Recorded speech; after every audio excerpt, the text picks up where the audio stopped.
Okay, well, welcome everyone. We're getting started a little bit late, but I hope we're going to be able to make up some time on the back end. We didn't really think that we'd have, we wouldn't fill all the time anyway. So I'm Steve Welch, and we'll do introductions in a minute, but thought we'd just kind of go through quickly what we can expect from our morning. We'll do some introductions and then jump right in. So as I say, we'll start off with kind of welcome and introductions. We'll talk a little bit about Jill and myself who are doing the presentation today, and then we want to know a little bit more about the people there on your side, who's there, and a little bit about your background. We'll then jump in and take one sample unit from IEEE's English for Engineering workshop, the materials that you'll be presenting to students. And we'll treat it like we're instructors and you're students on the material, so you have a chance to see how we might present it. We'll then spend a little time on planning the workshop logistics, how to set things up, what to expect, what to be ready for. By then we may be ready for a little bit of a break, so we'll take a bit of a break. And then we'll start digging into some of the resources that are available for the workshop. First, we'll take kind of an in-depth look at the student workbook, how the students will use that during class and after class.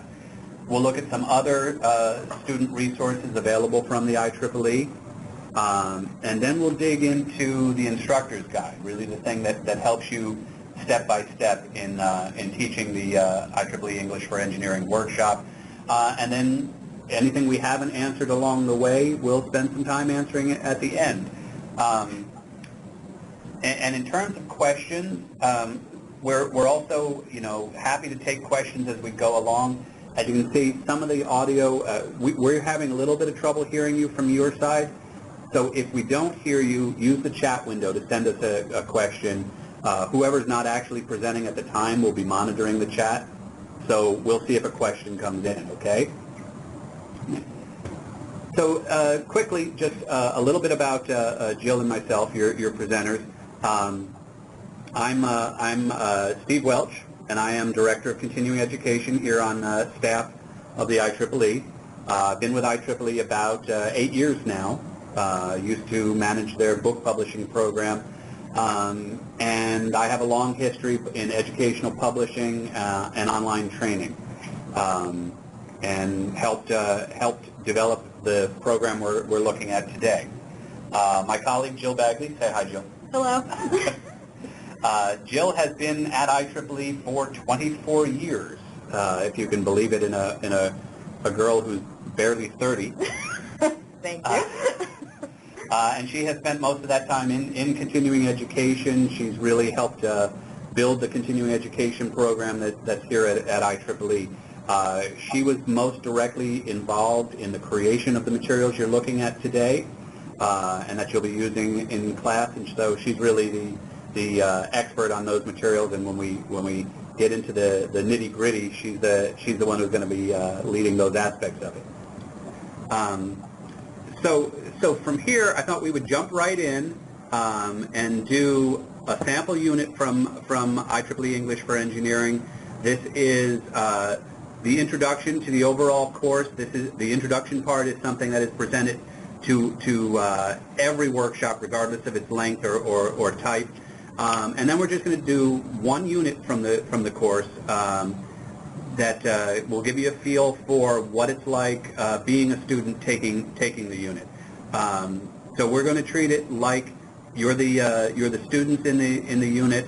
We're the instructors, and just go through it just like that. So at this point, I'm going to turn it over to Jill, who's going to come over to my machine, and she's going to present because she's a lot smarter than I am. Okay. Thank you, Steve. Okay. If at any time you have any questions, please stop me as we're going through. You certainly don't have to wait until the end to ask anything. So pretend you're a student right now and that you're going through the lesson. So welcome to IEEE English for Engineering. And with every workshop, regardless of the length, we go through an introduction to the workshop. We let the learners know what we're going to be covering, and in this workshop we cover 4 communication skills: listening, comprehending, reading technical materials, technical writing, and speaking in technical English. We always go over what the objectives of the workshop are. So the learning objectives are listed here. I won't read through each of them for you. You can see them on the screen. But you know, one thing that you'll want to gauge as you're going through giving this workshop is what the technical level of the students in the room are. You may have an audience of many advanced students, or you could have introductory level students. So as you're going through the material, it's good to kind of get a feel, just as we did an introduction here. It might be helpful to get an introduction from everyone that's attending your workshop to see, you just gauge what their levels are, and that may help you set the pace as you're going through the workshop. Okay, always a good idea to show what the agenda is for the learners so they can get an understanding of how the day is going to be structured. And for a 2-day workshop, as we're going over here, we break it into the 4 segments. So on day 1, you would give instruction on 2 of the areas, and on day 2, you would give instruction on the other remaining areas. So with that said, we're going to go into the section 1 of listening skills. Now, in every section, we do a set of objectives. So after completing this section, the student would be able to understand fundamental technical concepts at a high level when spoken in English. So these slides that you're seeing here, these are actually the instructor slides, and we do have in the instructor guide, which we're going to be going over a little bit later, there are some kind of step-by-step instructions for these slides, things that we would point out that you might want to let the students know as you're going through. So this is just kind of an overview why, you know, the definition of listening. So listening is an interactive process by which spoken language is converted to meaning in the mind. We include this chart here to talk about this communication skill and how often people are listening. As you can see by the pie chart here, 45% of most individuals' time is involved in listening. So it is a very key skill, and so certainly something that's very important to focus on. And with that said, why is listening so important? The ability to listen carefully will allow you to do many things, such as find the underlying meanings to what colleagues are saying, better understand assignments that you've been given, and understand what's expected of you. Work better in a team environment, such as we're on a call right now and we're speaking with each other. In real world, you will be on conference calls where you're going to be speaking with many people. And ultimately achieve a greater level of productivity with fewer mistakes, because the better you listen and understand what is expected of you, you can perform better. And so for each of the sections that you'll be instructing on, there's these kind of slides that go along with them to really give an overview of why that skill is vital for communication.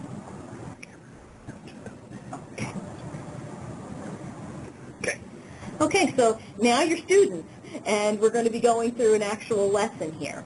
We're going to be presenting you with a video and asking you to just really watch that video and listen for some of the vocabulary terms. I won't read through them here, but the vocabulary terms that you see projected now. And then we're going to be completing just a very short exercise that would normally be in the workbook for the student. I don't know if you have a copy of that workbook, but that's okay because we're going to be projecting what that exercise is, so you can go along with it whether you have the workbook there or not. EEG cap detects electrical signals inside his brain, and signals are digitized and translated into these real-time traces scrolling across the screen. But what the researchers are really looking for is the mu bands. These are the keys to controlling a prosthetic arm with your mind. The mu bands broadly represent what Rasmussen is thinking about doing with his hands. One is for his left hand, one is for his right hand. Mu bands change predictably and reliably, and a volunteer can be trained to manipulate them at will. Rasmussen has been training for almost 4 years to raise and flatten his mu bands to control a mechanical hand. The brain-computer interface is the key to controlling a mechanical arm being developed by the Defense Department in a kind of Manhattan Project to create the next generation of neurally controlled prostheses. Generally, the prosthetics field has sort of languished with low level of resources. And DARPA came and kick-started the whole thing. Kind of like a Manhattan Project. Spanning 30 organizations across the United States, Canada, and Europe, the project is led by the Johns Hopkins University Applied Physics Lab. Fundamentally, we do believe it's possible and quite likely that people will be able to retain their positions in the military using these limb systems. 2 years into the project, the arm is extremely mechanically sophisticated. But that's not really the point. To make it a truly bionic arm, the wearer needs it not just to look like a real arm, but to react to intentions like a real arm would. The most important piece of this puzzle is the bridge between the prosthetic and the mind. Hopkins researchers are working on several interfaces, from completely non-invasive electrodes placed on the surface of the skin. So being able to get access to these things with surface electrodes is the first step. The next step would be use of these wireless implantable electrode sensors. Those sensors can go directly into residual muscle. Jonathan Cunningham, who lost his right hand in Iraq, is using injectable electrodes. But what if you don't have an arm with residual muscles to put the IMES devices into? A technique called targeted muscle reinnervation reroutes the nerves that once led to the muscles controlling the native arm and opens a direct line between those nerves and the mechanical arm. The most extreme interface is the brain-penetrating electrode. Extremely invasive brain-implanted electrodes interpret the user's direct motor signals. But as yet, the Hopkins project has only placed these electrodes into the brains of rhesus monkeys. That brings us back to StateCore's brain interface. Using brain-wave signals, you can affect prosthetics. And if you think about it, brain, spinal cord, nerves go to the limbs, and then they control the prosthetics. So this is a 3D macaque brain. Here, the research focuses on brain-penetrating electrodes implanted into the motor cortex of a rhesus monkey at the University of Rochester. When the monkey moves its fingers, its motor neurons fire, the electrodes in its brain record signals, and the brain-computer interface decodes these spikes. The result is an exact, real-time repetition of the monkey's hand movements. Inspired by the DARPA research on penetrating electrodes, he's now pushing the limits of surface electrodes. So far, his team has gotten to the point where volunteers can open and close a hand just by thinking about it. The reason this works is that StateCore's brain-computer interface doesn't differentiate actual from imagined motor movements. To raise his view band, Rasmussen thinks of playing the piano. So Rob, try to get it up. Hold it up. Now down. I just see he's controlling the individual fingers there. I think there'll be long road to making this clinically ubiquitous. So at some point, yes, I can do these wonderful graphs, but if I don't have sensei perception, I don't know what to do with it. Some continuing technology push will be needed. There'll be probably grand challenge problems. It takes one of these magical programs to pull it together. Okay, now after watching and listening to that video, we're going to do a small exercise here. And this exercise 1.2 is we're going to ask you to complete the sentences that are shown on the screen here using the words that are in the boxes at the top. And we'll give you just a few moments to work on that, and then we're going to move into showing you what the answers are and kind of giving you an overview of how you would work with the students on this. So we're going to give you just a few minutes, and hopefully you have a pad and pen or something. Okay, great. And again, just a reminder that your learners, students that are in the workshop will have a workbook that has this exercise in it, so they can write right in the workbook. Okay, so I'm going to, no matter where you are, it's okay, we're going to just go ahead for the sake of training today. Obviously, you give your students or your learners enough time to complete the exercise. But what we do is we then show them what the correct answers are. And again, if the learners had difficulty doing the exercise, this helps them go back and fill in what the correct answers are. And, particularly if you have learners that maybe are more on the introductory level, you can read through these sentences even and help them understand why why something was correct or why their choice might have been incorrect. So always be encouraging, though. The key is to help them get everything correct. We don't want someone walking away having a wrong answer, because that workbook is really their resource when they leave the room, and we want to make sure that when they go back that they see correct answers in there, and that can help them. And if the students have found this very challenging, you can leave the answers up on the screen and watch the video again. Give them a chance to listen for the answers while they're looking at it on screen. And I should note that all of the videos that are part of this program, all of the articles that are part of this program, they're all on technical topics, but we've been very intentional on making sure that the students don't have to come in with a lot of technical knowledge beforehand. So if this was an article, this was a video on prosthetics, they don't have to come in knowing a lot about prosthetics or knowing a lot about electronics to understand the concepts. And the same is true of all the videos, all the articles we do. We make them technical, but we don't make them so deeply technical that they're going to be lost listening to it. So that said, with this exercise, any questions from the room, either about the exercise or how it gets presented? Okay, so now we're going to be doing a group activity. So throughout the workshop, we have a series of group activities so that we continue to reinforce the learning that they've received so far. So we're going to ask all of you there to perform just a quick group activity, and depending on the size of the number of learners that you have there, we do have some recommendations in the instructor guide. Again, something we'll be going over a little later that can, just help you figure out how many groups to divide into and things like that. So what we're going to ask is that, referring back to the video that you just watched and listened to, just amongst yourselves there, just, discuss these questions quickly, and I guess we discuss them for a few minutes, and then we'll show you what the suggested answers are for this. But we want to have you feel that experience of what the learners have. So we'll give you another few moments just to think about these questions, talk with each other, and then we'll come back and show the suggested answer. But in a regular classroom, we would ask each group to actually write out the answer to this. It's up to you whether you want to do that, but they need to work collaboratively on it and come up with kind of the description of the key points of the video, keeping those particular things in mind. So we'll give you just a couple of minutes to kind of think about the answer, and if you want to jot something down, that would be great, and then we'll look at our suggested answer in just a minute. Okay.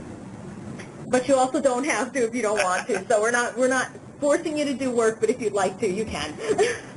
Oh, and not to interrupt, but I am interrupting. I do want to know, if you do have in your workshop, if you find that many of the people there are very introductory level, you could actually work with, like, let's say you have a large group, but maybe one set of people in there are on a more introductory level.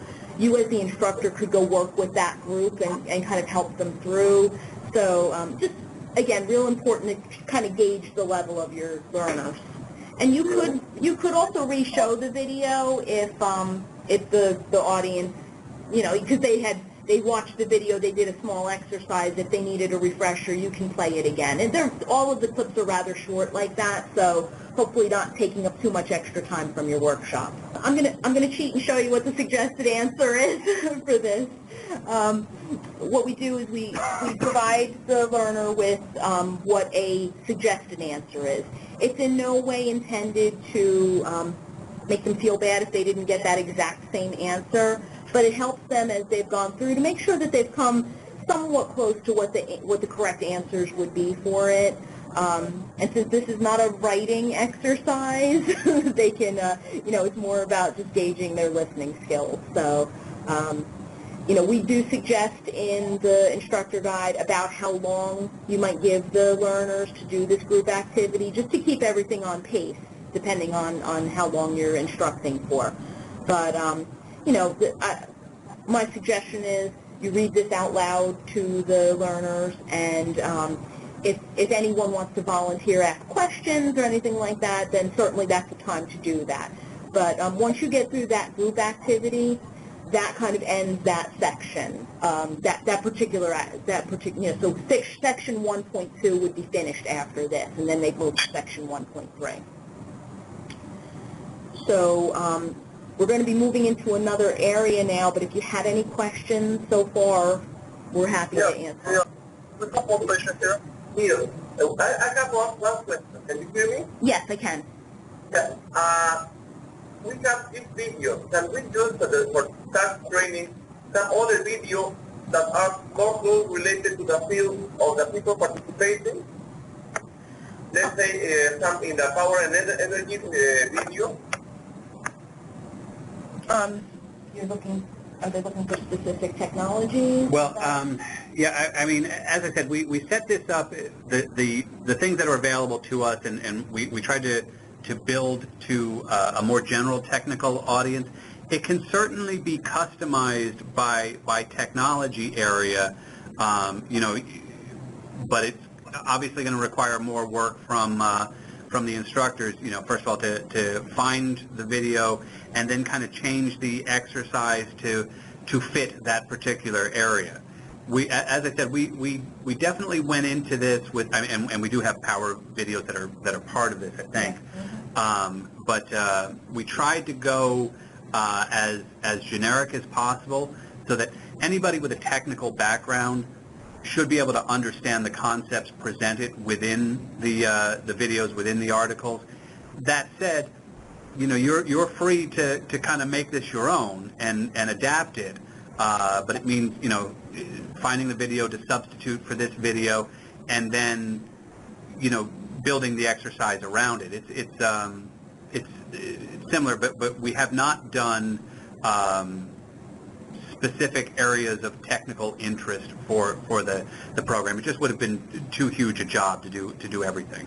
But I will say, if you did want to substitute a video, so then if you wanted to pick a particular technology such as power, you could use that in a group activity and just have them skip over the one that's in the workbook, and, you know, maybe not having to build exercises around it, such as we saw earlier in here, but maybe that's more for the discussion during that group activity. So certainly you can make the work a little bit less on the instructor that way, but, you know, you would still have to go ahead and come up with, you know, like we had the suggested answer here, you'd want to have something written out like that. So, but certainly, you know, customize that kind of stuff as you wish. I think it's probably easier to do that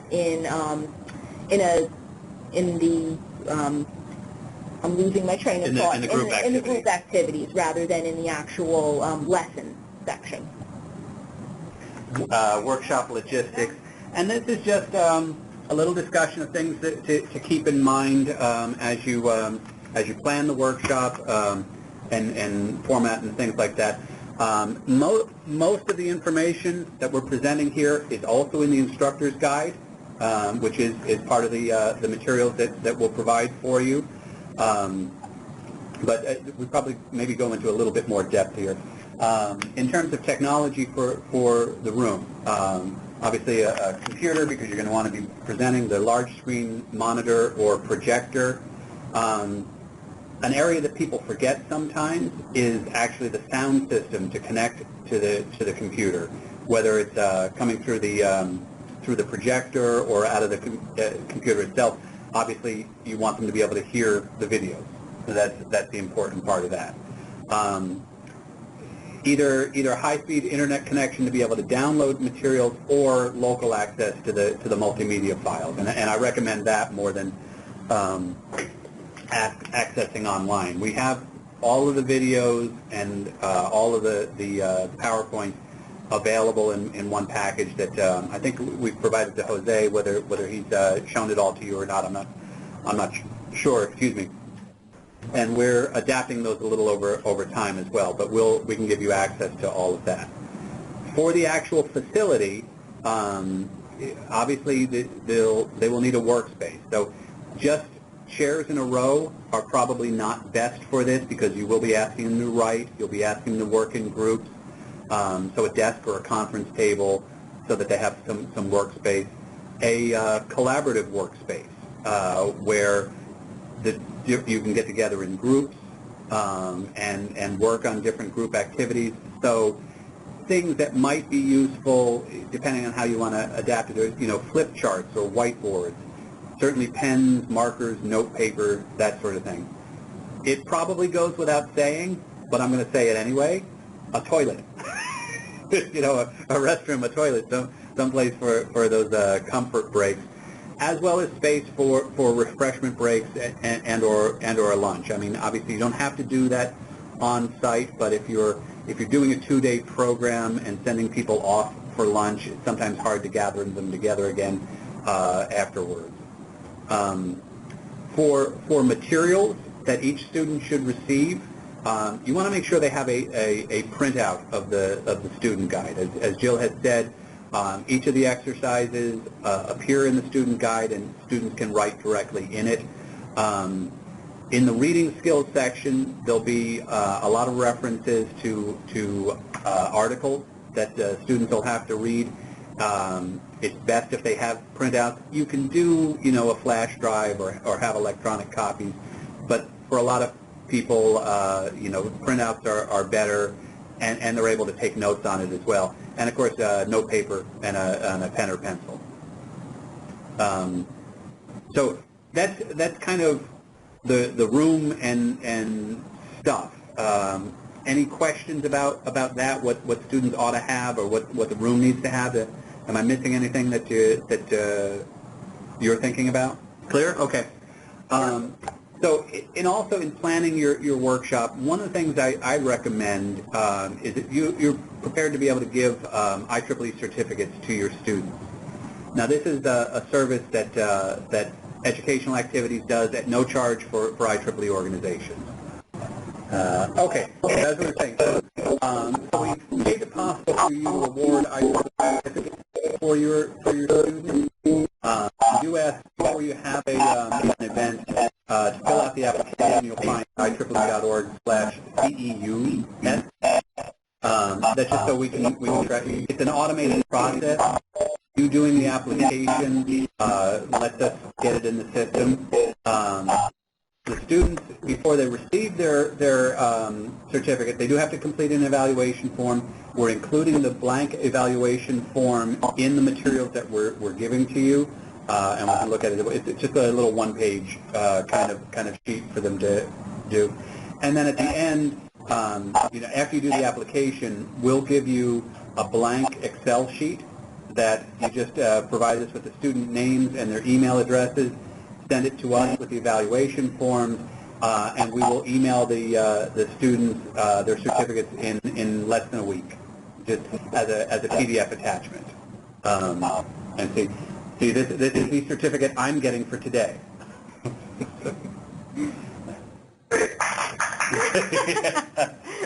I get a bluff, but yeah. So it's it'll show the student name, the event name, the date.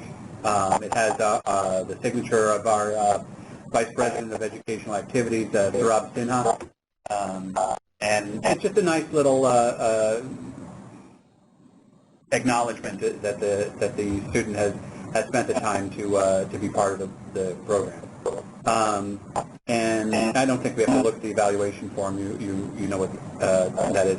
Now, in terms of planning the workshop itself, we have set the materials up to be kind of modular. So it's 2 days worth of materials, but broken into 4 segments. Each of those segments are 3.5 hours, and they're on listening skills, speaking skills, reading skills, and writing skills. So if you don't have 2 days to do a workshop, we recommend that rather than trying to fit some of everything in, focus on one area for the period that you're working on, and maybe do a series of them over time. The section, everything is set up. Each module is set up pretty much the same. Each section, each module contains 6 discussion topics, and they get harder as you go through. So they begin at more of an introductory level, and they get more advanced as you go through. Each discussion contains either a video clip or an article that you share with the participants, and it's designed to be as as interactive with the students as possible. It's not about standing at the front of the classroom and lecturing to them for the time period. They have to work. They have to be engaged and be part of it. We provide it's basically the materials that we provide, but you really have to read the room and the abilities of the students who are in there. Everything is can be adjusted to the language skill level of the students in your class. So, as we talked about before, if they had trouble with the listening exercise, give them a chance to try it on their own. But if they struggled with it, then have them have the answer sheet in front of them and listen to the video again, so that they can then say, oh, okay, I see why that's the answer. I see why that's the answer. For some students, that level may be not necessary. That's also why it's important, as much as you can, to have learners of similar levels in the workshop. You don't want, or it's not ideal to have very, very advanced students in the same classroom with much more introductory students. You're going to have a spread. That's natural, that some people will be more advanced than others. You're going to want to, again, try to gauge that a little bit in the room, so that you can set up groups of similar skill levels. So you don't have your least advanced student in the same work group with your most advanced student. Because what will tend to happen is the most advanced student will just do the work, and the least advanced student will not get the benefit. Okay? And we'll talk more about that as we get into looking at the instructor's manual. But from here, we're going to go into a discussion about the student workbook, which, does everybody have a copy of that with them, or is that, okay, if you don't, we can see it on screen. But before we move on, just want to make sure that on the logistics portion, and because it was also broken up a little bit, wanted to see if there are any questions on that material. Anything from the modules, certificates, to the in-room logistics. Everything makes sense? Anything that you need more information on? You're good? Okay. So we'll move on to the discussion then of using the student workbook. And again, I'm going to pass it back over to Jill for that. Hello again. Okay, so now we're going to look a little bit at the student workbook, and again, it's okay if you don't have a copy of it there. We will be projecting it here. This is just a quick shot of what the cover of the book looks like, and so you'll have to stop sharing. Okay, and I'm going to bring up the actual text of the book just momentarily. And it should be open in one of the Word files. One thing that I'm going to suggest as we're looking at this. Really take the time to take a look at a hard copy of it. We have provided this file, so but I will go through it a little bit here. But, good idea to familiarize yourself with the booklet, so that as you're giving the class, you understand where the different pieces are in the student's workbook. And this workbook is intended to be truly something they can write in, underline, highlight. This is their resource, so for sure they can, walk away from this workshop with something that they can go back and review. So I'm going to just get to a little further into this here. Even though you will have in the presentation gone over the overview of the event and learning objectives and things like that. We do repeat them in the student workbook because, again, this is their resource when they leave, so that they have something they can refer back to and they remember what was gone over.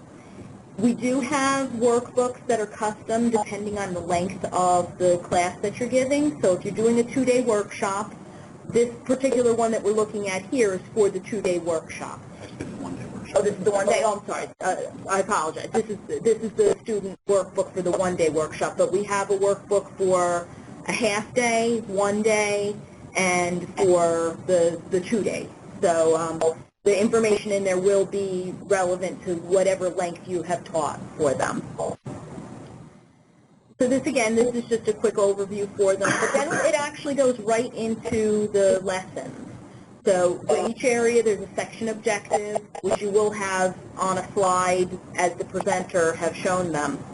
And for each area, oh, sorry, it's scrolling a little funny here. I apologize for that. So you'll see on the screen now that this is a copy of the slide that you will have been projecting up on the screen for them. And for them, it gives them the instructions on the left that tells them you're going to be watching and listening to a video. And kind of just gives them an overview of what they'll be doing there. And then it lets them know the next step that they're going to be doing is completing the section assignment 1.1. And as we scroll through here, all of these pieces are together. So the next one we're going to see is the slide for listening skills 1.2. They'll be moving to different sections in the workbook as it's time to do different activities. So this, again, gives them instructions for 1.2, 1.3, all the way up through, how they could possibly have 6 sections that they're looking at. Since we're looking at the one day, there are only 3 sections. And so you'll see here now is, just as we had projected on the screen earlier, one of the exercises, this is kind of the duplicate in their book of that, so that when when you're assigning them to do that piece, they can work right in this book. They can cross off the words as they complete it and write their answers in. And this might be the place, for instance, where you have your less advanced students. You might ask them to turn to the assignment while watching the video, so that they know what they're going to be asked as they go along. Your more advanced students, you want to discourage them from looking at the assignment because they need a little less help, or you want them to have a little less help. But if they're struggling with the assignment, let them look at the assignment while they're doing the resource. And that's actually the reason why the book is structured this way.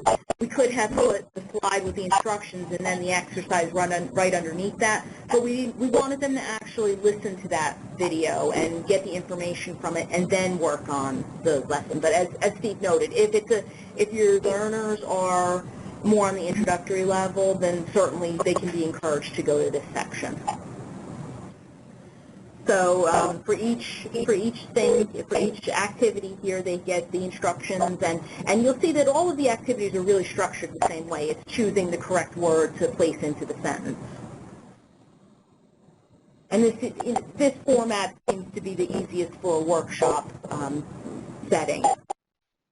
When it's time for group activities, then they would go to this section of the guide. Again, you'll have something projected on the screen from the slide set that explains the group activity to them. But as they're in their group, if they have any questions, if they want to quickly go back and say, oh, what was the objective of this activity, they've got the information right in their workbook, and they can reread through and know how to continue with it. And at the end of each section, there is a section summary that kind of reinforces this is what we went over, and this is what you should have come away with from that activity. We're going to talk a little bit more in the next section about the additional resources. So I'm not going to really go deep into that. The additional resources, though, I will note, are intended not to be. You'll talk about that there are additional resources available to them as you give the instruction, but it's not something that you go over during the workshop. Like, you won't be actually going into these sections during the workshop. This is something that you're encouraging the learners to kind of do on their own after the workshop is completed. I do encourage go through the workbook, just familiarize yourself. Each section is set up similar, but just so that as you're giving your instruction, you can know, all right, you can even have a copy of the workbook with you and tell them, okay, go to page whatever is the page that they might need to go to. So definitely encourage to have a copy of this available, though. And remind the learners that this is theirs to keep, to walk away with. So if they want to jot notes on white space in here, they're welcome to do that. This truly is their resource. but we do ask them not to duplicate, not to post it online, not to we don't kind of want it just sort of floating out there and about. So we ask them to keep a copy for themselves, but not share it around. We're switching back and forth, but I'm going to go ahead and talk about the other student resources as for this next section. In the student workbook that we were just looking at, that section has a couple of things. We have a recommendation that although this is a workshop, we do have an online online course that is very interactive, that is modeled very similar to the workshop, but it's more for a self-study, self-paced study. It's 45 hours of online instruction, as I said, very interactive. There's a free placement exam that the learners can go and take, and the URL is listed here, that they can get a feel for what levels would be recommended for them. So that's something they don't actually have to purchase to take a look at. But if they do feel that they feel it would be of benefit to them, it's available for individual sale. So certainly not trying to force anyone to go and buy something, but if they feel they would like that extra encouragement and training, it's available for them. Yeah, and I should mention as well, although we talk only here about individual purchase options, it is also something that universities and companies can subscribe to. Now also, the video clip that we watched a little earlier today, this is something that's taken from our IEEE TV resource that has videos available at, both for members and for non-members to come and take a look at. But there are a set of videos that have the ability for people to choose to watch, to see a transcript, to see a subtitles, let's say, in a language that they may be more familiar with, may be more comfortable with. So they're hearing the spoken word in English as they're watching the video, but they can read through with subtitles in a language that is more comfortable to them. Not every video has that available in IEEE TV, but through this URL that's listed here, everything in there has a selection of languages. There are, it's generally the most common languages. Some have more translations than others, but in general, your top languages are listed there. Yeah, most everything is available with a with closed captioning in Spanish.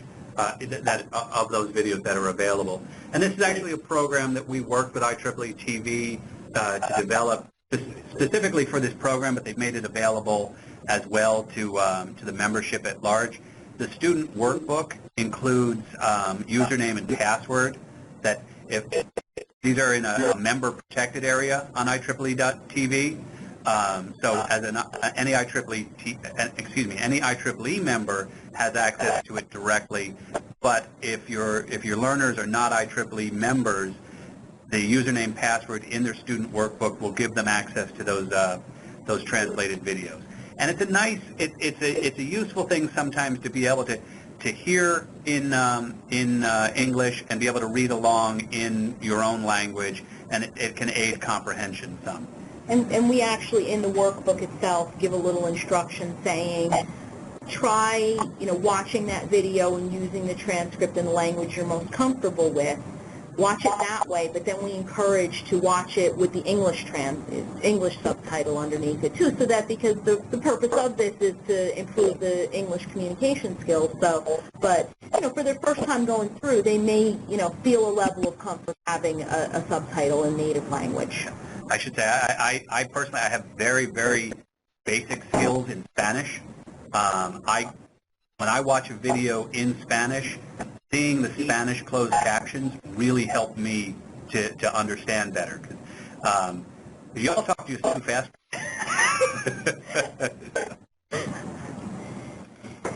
And we encourage you to, when you're looking through the student workbook, you'll see the URLs that are listed here. They are in that workbook. So please feel free to go and take a look at them so that you feel comfortable with them as well. It's not, again, not that you'll be instructing on these other resources, but when you're referring to them, you'll have a familiarity with them. And I'm going to show you a couple of screens that are screen captures that are from the online version of English for Engineering. And you'll see here that this first activity is, kind of what we were looking at, filling in the sentence. But rather than having to write down your answer, we have a drop-down that allows you to select the correct answer. But what's nice and very unique about this program is it informs the learner immediately if they've gotten that correct or incorrect. In this case, when it's a drop-down like that, if they got the correct answer, they get a green box that appears around the answer, and if they've gotten it wrong, it's a red box. So, and it's really intended and designed to encourage to get it correct. I mean, they can move forward if they haven't gotten everything correct, but they're encouraged to keep going until they do get it correct.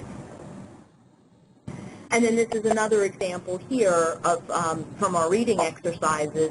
This was a drag and drop. So they would drag the correct answer from the left over to the right, and it would indicate, as you see here, where it's highlighted in green. When it's correct, it's highlighted in green. If it's not correct, it doesn't highlight it in red. It actually drags the wrong answer back over to the left and gives you a tone to indicate that it was incorrect and to try again. Here's another example. This one is actually where people can type on the screen, and it will correct the typing. The only thing that there's a little issue in that is if the person spells the word incorrectly, even if they had the correct answer but they spelled it incorrectly, it will mark it incorrect because, again, watching your spelling errors is an important communication tool as well. And then we have a few things that are, just checking, putting little check boxes in. It was to mix up the kind of exercises. I mean, ultimately, a lot of them are the same. Kind of, you're trying to drill down to make sure that they listened to something correctly or that they achieved information from a reading exercise they might have done. But again, it's truly designed to encourage them to get it correct. And you'll see on this screen that it shows, sorry, that is incorrect at the bottom in red letters. But it does indicate to them which ones they got wrong, so they show you which ones have the little box around it. This person had answered this, but it does give them the opportunity to see why they might have gotten something incorrect. And I'll say, just like in the live workshop version, the online version is intended in part to make sure the learner is always doing something. They're not just sitting passively being part of this. They have to do things all the time. And you'll see that's the way the workshop materials were designed. That's the way the online materials are designed, because with this kind of learning, they really have to be active participants, because that's how you learn this kind of material. So we're really trying to keep them working, keep them on their toes, and not just staring blankly at a screen for an hour. Yep. I'm going to move now, and similarly, as we looked at the student guide, I'm going to be showing you the instructor guide now. Okay, so now I'm showing the instructor guide, and you'll see that it looks strikingly similar to the student guide. The same handsome people on the cover. Yes, the same people on the cover. But this is truly the piece that I encourage you, for the student guide, definitely take a look at it, glance through it. But for the instructor guide, it's I think you'll have a much more successful workshop if you're very familiar with this. And many of the things that we've talked about in this training session are repeated in this guide. You'll see that there's a technology needs section that I'm showing here. This talks about many of the ideas. Making sure that you have visual, ability to project, ability for audio, for setting up the room really. So as I said, many of the things that we talked about earlier, they're kind of restated in here. Again, this talks about the workshop design as we kind of went over that it could be 2 days, you could do a half day, you could do 1 day, 1.5 days. I mean, literally you can break this up as the needs fit your audience. And because we only did one instructor guide, regardless of what length of instruction you're doing, there's just one instructor guide. We've used symbols throughout the guide to let you know if this is a slide that should be used in the 1 day, in the 1.5 days, the 2 days, so you can see the information right here. And this goes over a lot of what I'd be talking about, the structure of the training, that it's 4 sections, the listening, speaking, reading, and writing, and that each area in the 2-day workshop would have 6 sections in it. And those 6 sections get reduced if you're teaching, if you're instructing a shorter session. You know, this guide almost does what Steve and I have been doing today. It really does go over that. So with a lot less charm. Yes, with much less charm than we're presenting here. And, you know, we do a welcome session here that, you know, just giving you some ideas. Certainly, whatever you're more comfortable with doing, you should do. But we encourage, you know, introducing yourself, maybe asking everyone to talk about what technical field they're in, maybe what, you know, what level of, you know, how comfortable they feel with communicating with these skills, and, you know, maybe some of the kinds of situations that that they may face. Are they someone that spends a lot of time on conference calls? Do they go and, you know, are they interested in presenting at conferences? So just to get a little familiarity with your audience. Yeah, it's actually, as I've stressed several times in this, it's important to have a good feel for the English language skills of the learners in your room. And this introductory session is really where you're, if you don't know the people already, it's where you're gauging their abilities. It's where you'll be figuring out how you're going to adjust your teaching, and also how you're going to be setting up the work groups in the classroom. Again, not putting the novice with the expert. Okay. And again, this is very, you know, you certainly wouldn't be reading verbatim from this guide for your instruction, but it's, you know, it's definitely cues for you as the instructor on what you'll be talking about. So this is, you know, you're welcoming the learners. Let them know that you'll be watching and listening to videos. You'll be working in groups on activities, and you'll be completing workbook exercises. So just to, you know, to give them an idea of the kinds of things that they'll be doing while they're taking this class. And you'll see that here is where we see some of those symbols I talked about earlier. This is your cue to know that this particular slide would be used in every format. The only one, the only time, I mean, this one is definitely for each of them, but if you are only going to be focusing on one skill for a workshop, that would be the only time that you kind of use a subset of these slides. So, but I will continue on. So, you know, this really just shows each of the, and right above the slide, we kind of give a little instruction. This is, you know, you're going to be reviewing the workshop learning objectives here. And then as we scroll down and see, this is an agenda slide. So we let you know that this particular agenda slide is for a 2-day workshop format. But you would adjust that agenda slide based on how you would be presenting, whether it's a 2-day, 1-day. But this is just our simple kind of layout. And I'm going to get down to some of the, so this is where we actually start with the section slides here. So again, above each slide, we tell you, you know, you're going to begin section 1 to focus on listening skills. And I apologize for the clunky scrolling through here. So, you know, review the section objectives, encourage questions from the workshop participants. What's nice about it with this instructor guide, if you have someone that's instructing that maybe is not as familiar, hasn't had an opportunity to have instructed anything before, it's really sort of very hand-holding, and if someone is not sure what they should be doing on a particular slide, this guide is definitely something that will help them. You know, now with this slide you're going to be talking about, and it gives that information. Yeah. And the more comfortable you are in teaching this content, the more you're going to want to kind of make it your own. You know, make changes to it, adapt it to your own teaching style and to the learners that you have there. You know, you certainly don't have to follow every suggestion that's in here, or every instruction that's in here. It's really intended for you to make it your own. And you may remember when we were doing that little sample exercise earlier, I had shown a slide that had a pie chart and showing how much time people spend on listening. this guide actually gives the rationale for why we showed that, because it's something that you can ask from participation from your learners by saying, all right, here's this definition of listening. Do you know what percentage of time most people spend on listening? And then that leads very nicely into the slide that we saw that showed how often people spend and are engaged in listening. So here we have, explain that in general we spend 70% of our time engaged in some sort of communication, but in particular 45% of that is engaged in listening. So unless you're my wife, in which case it's about 90% of your time is spent talking. Sorry, wife joke. I'm the only one that's getting offended by it, so I'm the only female here.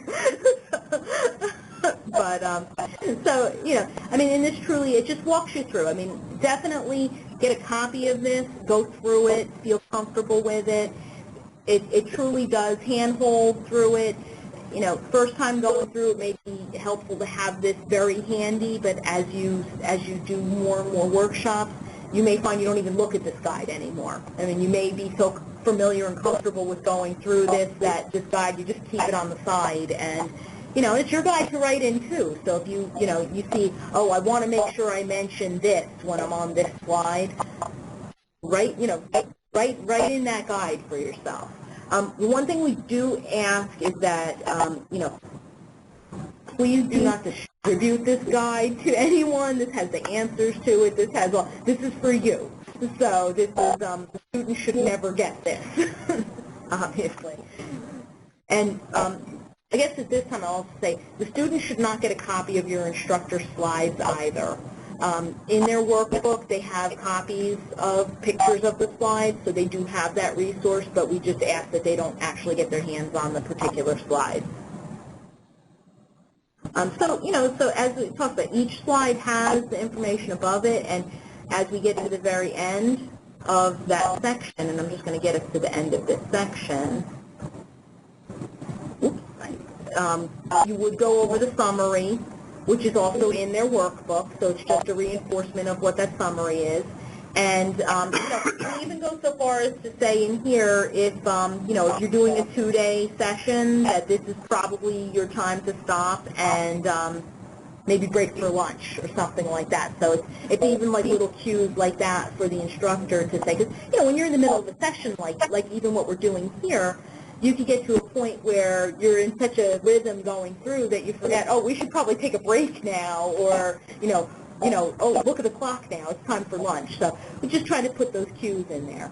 And each section is set up exactly like this, so when you get a familiarity with one section, it's just using different techniques. So this is one where we're watching videos and we're listening and we're doing exercises. Another section we're going to be reading and having printouts of articles to read. And I will also say that the articles that we've chosen for this workshop are not difficult for someone to read. They're not long articles either, because we understand they're in a workshop. They can't spend 2 hours reading an article. So they're more magazine-style articles that someone could comfortably, with an okay reading level, read through in about 10 minutes or less. Okay, so we're at the Q&A stage. Yeah, I mean, that's really, okay, I'll come back. You're over there. So I'm over there. So, obviously you're such good students. we went through this in relatively short amount of time. So now is the time really for any general questions, anything that we didn't cover, anything further you might need from us. What can we help you with now in making your program a success? It might actually not be a bad idea to look at the structure of the files, how it's set up here, because what we'll do for you is exactly the same way. You see it's set up here at the top level of the folder are some of the overarching things. The presentation that Jill and I have made today is here in the Train the Trainers session. When we have the edited video of this session, we'll put that here as well. The instructor's guide is here. This is just some extra information on the English for Engineering online program. This folder is the course evaluation form if you are having your students get certificates for participation. This is the form we ask them to fill out. I'll just open that real quickly. Maybe I'll open that real quickly. It's probably already open this way. Oh, yeah, so there's the, so this is the evaluation form. You know, you can see it should not take more than a few minutes for them to fill out, but it's important. And we may actually, if you don't mind, send out this form to all of you to give us an evaluation of what we've done today, because we haven't done a lot of these training sessions. We'd like to know where we did well and where we didn't do well. And be honest, you will not hurt our feelings. And with that also, I do ask that as you start doing workshops, if you come across things that are in the in the student workbook, any of the exercises, any of the activities, if you find that the students are not comfortable with them, or that you have suggestions, it's a living, breathing document. We can certainly make updates to it, so we do encourage any feedback that you have. Please share with us. Our feelings are never going to be hurt by that. Yeah, I think I've got too much going on my computer right now, so the image on this flyer is not showing. But this is the document on information on the online program. Going back to the structure, so you see it's really arranged by how you're working here. So if you're doing the 2-day program, the material, I should say not all the material. It's the PowerPoint presentation and a few the student guide for the 2-day, that sort of thing. Those are in there in each one. All of the media files are in this folder, and you see it's organized by kind of activity. So all of the video clips are here. All of the group activity articles are here. And all of the other articles are here as well, and these are numbered by section stuff. So we've tried to organize this as straightforward and sensible as possible. What I'd recommend is when you get access to it, copy it just the way it is to your hard drive, maybe to a flash drive, so you have it portable, and it should make it fairly simple. Everything's kind of straightforward there. And I'll note that depending on your connection, the video files are all embedded in the PowerPoint, in the instructor's PowerPoint, but we do give them to you separately just in case there's any technology issues. You will always have that as a backup, but they are embedded in the PowerPoint, which makes that file very large. That's why we encourage you to save it to a flash drive. Yeah. Yeah, you can send the course evaluation forms to me. It doesn't have to be hard copy. If you can scan them and send them to us, and you want to keep the originals, that's fine. Or even fax. We can give you our fax. I'll type our fax number up here too. Yeah, it's something that we're kind of required to keep that on file for any certificate that we send out. Not even necessarily that we look at them all the time. We may look sometimes to if we feel maybe there's an issue somewhere. But it's just something we're supposed to keep on file when we issue a certificate. Okay. Yeah. If we're not issuing a certificate, we don't have to have the evaluation form. One thing that I'm gonna once we get everybody's contact information here from your evaluation forms, I'm gonna set you all up with trial access to the online version. So you can just get a feel for how the exercises are in the online version. Maybe when you're talking about that as a resource for the learners in your workshop, you'll be able to feel that you've got hands-on knowledge about it. So I'll certainly do that, and you're free to use that anytime you'd like. And feel free to take the placement test if you'd like to, just to see how that comes out. And again, in anything that you look at from here, we welcome your feedback. We've done our best to put materials together, but having other people actually using them, it's valuable information for us to get feedback. And one more thing that I'd add from a question that was earlier, if you do find that there's a video clip that you would prefer to use for an activity, if you let us know that, we can add that video to the shared drive, and so that we can download it and have it available for you. Because again, you'd be running it through an online connection, and anything can happen then. So yeah, that's anything you find on IEEE TV. Yes. I should mention though that the multi-language closed captioning on IEEE TV will not work on a local file. It only works when you're connected on the internet. Okay. So, but if you want any of those videos to be able to show in the classroom, we can get those for you.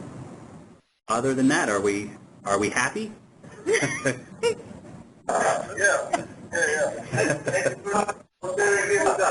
Thank you. All right. Well, thank you. So we will follow up. We'll send out evaluation forms for this session. We'd love to. Yeah, we'll send it through Jose, I guess. We'd love to hear from all of you. We'll give you a Train the Trainer certificate at the end of this as well. So you can see how it actually works for your students. And as I say, anything else that we can do to help and support you in this, just let us know. Perfect. Great. All right. Well, with that said, I want to thank you all for your participation today. Thank you, Jill, for coming in on a Saturday. Okay. And we hope we're going to have a lot more contact with you in the near future.